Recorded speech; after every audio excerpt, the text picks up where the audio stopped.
बिस्मिल्लाहिर्रहमानिर्रहीम, अस्सलाम वालेकुम। मैं हूं शाहिद सकलैन और आप देख रहे हैं मेरा यूट्यूब चैनल। आज की इस वीडियो में एक बार फिर हम बात करेंगे नूर मुक़द्दम कत्ल केस के हवाले से। आज बाकायदा तौर पे पहली दफ़ा नूर मुक़द्दम के जो वालिद हैं शौकत मुक़द्दम, उन्होंने अपना जो है वो मुद्दा बयान किया और पहली दफ़ा उन्होंने बताया है कि उनकी जान को ख़तरा है, उन्हें नाकाबिल तलाफ़ी नुकसान पहुँच सकता है। और जो दी गई थी ज़मानत थेरापी वर्क्स के मुलाज़मीन को, उसके हवाले से उन्होंने बहुत सारे जो है सवालात उठाए हैं और बाकायदा उन्होंने कहा है कि ये जो ज़मानत दी गई है इसमें जो क़वानीन हैं उनको मद्देनज़र नहीं रखा गया और जज साहब ने जो है हर चीज़ से बहुत सारी चीज़ों को जो है इग्नोर करके, क़वानीन को इग्नोर करके ये ज़मानत दी है और ये मौक़िफ़ जो है उन्होंने पहली दफ़ा अपनाया है। और दूसरा जो है हाई कोर्ट जो है वो फौरी तौर पे एक्शन में और हाई कोर्ट ने कोई डिसीजन लिया है। आपसे थोड़ी देर पहले, जब ये मैं वीडियो रिकॉर्ड कर रहा हूँ, आपसे थोड़ी देर पहले जो है हाई कोर्ट उसमें पेश हुए थे आज जो शौकत मुक़द्दम है नूर मुक़द्दम के वालिद, और वो पेश हुए थे थेरापी वर्क्स के मुलाज़मीन को जो है उनकी जो ज़मानत दी थी जुडिशल मजिस्ट्रेट अता रब्बानी ने, उसकी कैंसलेशन के लिए आज उन्होंने दरख्वास्त दी थी। 7 सफ़ात पर मुश्तमिल ये दरख्वास्त थी, बड़ी अहम चीज़ें थी उसमें, और उनकी वो दरख्वास्त को मंजूर करते हुए बाकायदा तौर पे जो है वो फ़िक्स कर दिया गया है ये वाला जो मामला है। इसको कल इस्लामाबाद हाई कोर्ट में और कल सुबह इस्लामाबाद हाई कोर्ट में जो है वो जस्टिस आमिर फ़ारूक साहब जो हैं वो सुनेंगे। ये दरख्वास्त के आखिर जो जुडिशल मजिस्ट्रेट अता रब्बानी ने जो ज़मानत दी है उसके हवाले से कल बाकायदा जो है इसकी समाअत होगी इस्लामाबाद हाई कोर्ट में और ये मामला देखा जाएगा। लेकिन जो नूर मुक़द्दम के वालिद की जान को ख़तरे और नूर मुक़द्दम के वालिद के हवाले से जो बातचीत है वो आपको बताता हूँ।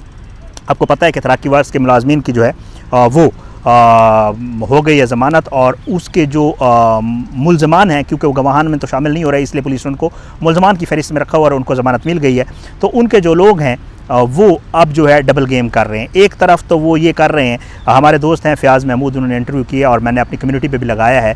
एक डॉक्टर का उनमें से, और उसने ये बताया कि जी उसने पूरा वहाँ का वाक़या बताया कि वहाँ पे क्या कुछ हुआ था। एक तरफ तो वो ये इमेज बनाने की कोशिश कर रहे हैं, दूसरी तरफ जो है वो ये कर रहे हैं कि वो नूर मुक़द्दम के वालिद को और उसके जो लवाहिकीन हैं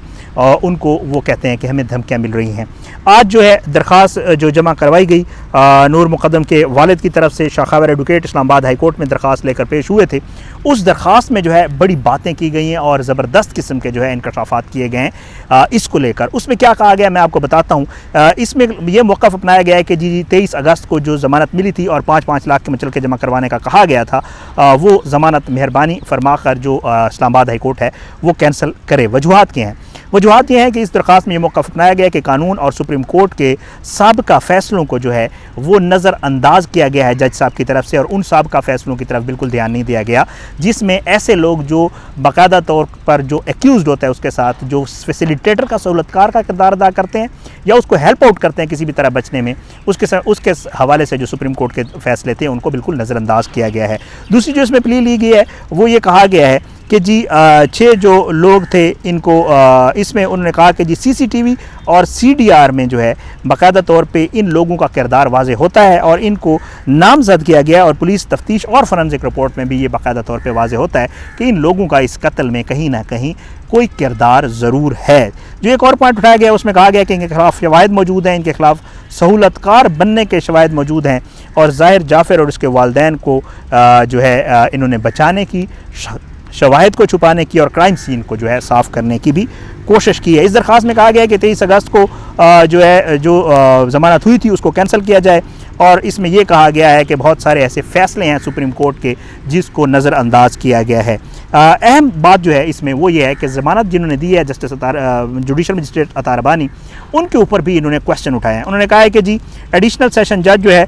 उन्होंने एक ऑब्जर्वेशन दी है ताहिर ज़हूर के हवाले से, और जो जजेस होते हैं जब वो ज़मानतें देते हैं तो ऑब्जर्वेशन नहीं देते होते क्योंकि उससे जो केस का मेरिट होता है उसके हर्ट होने का ख़तरा होता है, और उन्होंने जो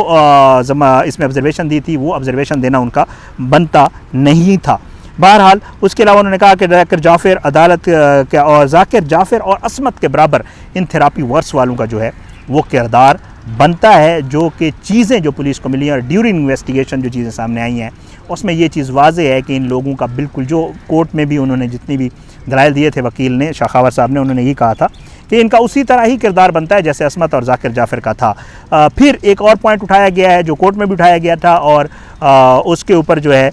بڑے سوالات تھے کہ جب ان کو ہسپتال لے جایا گیا، بڑا یہ ویک پوائنٹ ہے اس کے اوپر ابھی، کیونکہ اس میں فیاض محمود نے بھی جب اس سے ڈاکٹر سے پوچھا، ڈاکٹر وامق تھے غالباً، ان سے جب پوچھا کہ جی آپ یہ بتائیں کہ جی جب لے جا کر وہاں روڈ ایکسیڈنٹ کا کیوں لکھوایا گیا، تو انہوں نے کہا یار یہ میرا مسئلہ نہیں ہے، میری سٹوری اتنے تک تھی، آپ آگے انہی سے پوچھیں، امجد اور جو اس کو دلیپ کمار لے کے گئے تھے۔ اب یہ لوگ ایک دوسرے سے ہاتھ بھی چھڑانا شروع ہو گئے ہیں کہ میری جان بچ جائے، ظاہر ہے۔ اب وہ جو ہے اس نے کہا کہ جی ہسپتال جب لے کے گئے تو روڈ ایکسیڈنٹ جان بوجھ کر لکھوایا گیا، جو کہ شواہد کو چھپانے یا جھوٹ بولنے یا حقائق چھپانے کے مترادف ہے، اس لیے ان کی ضمانت منظور کی جائے۔ امجد اور دلیپ کمار طاہر ظہور سے رابطے میں تھے، اور یہ کال ریکارڈ سے باقاعدہ طور پہ ثابت ہوتا ہے۔ اس درخواست میں 7 صفحات کی درخواست میں یہ بھی موقف اپنایا گیا ہے کہ یہ جو امجد اور دلیپ کمار تھے یہ طاہر ظہور سے رابطے میں تھے، اور طاہر ظہور پھر ذاکر جعفر کے والد سے رابطے میں تھا، تو ان لوگوں کا کردار یہاں پر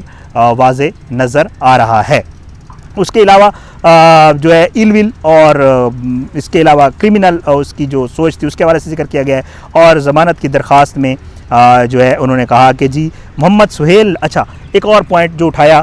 اس میں وہ یہ کہا گیا کہ جی پہلے یہ کیس جج محمد سہیل سن رہے تھے، انہوں نے ہی اس کے اوپر فیصلہ کرنا تھا، لیکن ڈیوٹی مجسٹریٹ عطا ربانی جو ہے ان کے پاس یہ آیا تو انہوں نے فیصلہ کر کے اس کی ضمانت دے دی، تو اس سے بھی جج صاحب نے جو کام کیا ہے وہ محمد سہیل کو ہی اگر ضمانت بنتی تھی تو محمد سہیل کے ہاتھ بنتی تھی، عطا ربانی صاحب کے حوالے سے ضمانت نہیں بنتی تھی۔ بہرحال اس میں یہ موقف اپنایا گیا ہے کہ جی طاہر ظہور کے حوالے سے جیل اتھارٹیز سے بھی کوئی رپورٹ نہیں لی گئی، بلکہ رپورٹ منگوائی ہی نہیں گئی اور خود سے فیصلہ کر دیا گیا۔ ایک اور پوائنٹ وہ یہ ہے کہ جی دھمکیاں بھی مل رہی ہیں، نور مقدم کے والد کا کہنا ہے یہ لوگ ضمانت کا غلط استعمال بھی کر سکتے ہیں، اور اگر ضمانت کینسل نہ ہوئی تو مدعی یعنی نور مقدم کے جو والد ہیں شوکت مقدم، ان پہ اثر بھی ہو سکتا ہے، اور ان کی جان کو بھی خطرہ ہے، تو انہوں نے یہ پلی کی ہے اسلام آباد ہائی کورٹ سے کہ جی ان کی ضمانت کینسل کی جائے فی الفور، اور ان کی ضمانت کینسل کر کے ان کو دوبارہ جیل میں ڈالا جائے۔ اب ان کی یہ استدعا آج صبح تھی، اس کے اوپر ثاقب بشیر صاحب نے بھی ایک ویڈیو کی ہے بڑی ڈیٹیل، اور اس استدعا کو جو ہے اسلام آباد ہائی کورٹ نے مانتے ہوئے اب باقاعدہ طور پہ کل جمعہ ہے انشاءاللہ، کل جمعے کے دن جو ہے اسلام آباد ہائی کورٹ نے اس کو جسٹس عامر فاروق کی ابھی تھوڑی دیر پہلے ہی خبر آئی ہے کہ جسٹس عامر فاروق کی عدالت میں اس کو لگا دیا گیا ہے، کل انشاءاللہ اس کے اوپر سماعت ہوگی، ہو سکتا ہے کل ہی شاید فیصلہ ہو جائے یا آنے والے دنوں میں فیصلہ ہو۔ اب دیکھتے ہیں کہ جو ضمانت دی گئی تھی جوڈیشل مجسٹریٹ کی طرف سے اسلام آباد کچہری میں، اسلام آباد ہائی کورٹ اس کے اوپر کیا فیصلہ لیتا ہے۔ انشاءاللہ اس حوالے سے مزید بھی اپڈیٹس بہت ساری ہیں جو انشاءاللہ کسی نیکسٹ ویڈیو میں آپ کے ساتھ ضرور شیئر کروں گا۔ آج کی اس ویڈیو سے اتنا ہی، آنے والی کسی ویڈیو تک مجھے اجازت دیں، اپنا بہت خیال رکھیے گا۔ اللہ پاکستان کا حامی و ناصر ہو، اس کے خلاف سازشیں کرنے والوں کو نیست و نابود کرے، آمین ثم آمین۔ اللہ ظالموں کو عبرت کا نشان بنائے، مظلوموں کے اللہ تعالیٰ یہی دنیا میں انصاف مل جائے۔ اپنا بہت خیال رکھیے گا، مجھے بھی دعاؤں میں یاد رکھیے گا، کمنٹس میں فیڈ بیک ضرور دیا کریں، چینل کو سبسکرائب کریں، ویڈیوز کو لائک کیا کریں، شیئر کیا کریں، اور ٹویٹر پہ، اور میں ٹویٹر پہ ہوں، ٹویٹر پہ بھی ایکٹیو ہوں، تو وہاں پہ بھی آپ سے جو ہے اس پہ بھی مجھے فیڈ بیک ضرور دیا کریں۔ اللہ حافظ، پاکستان زندہ باد۔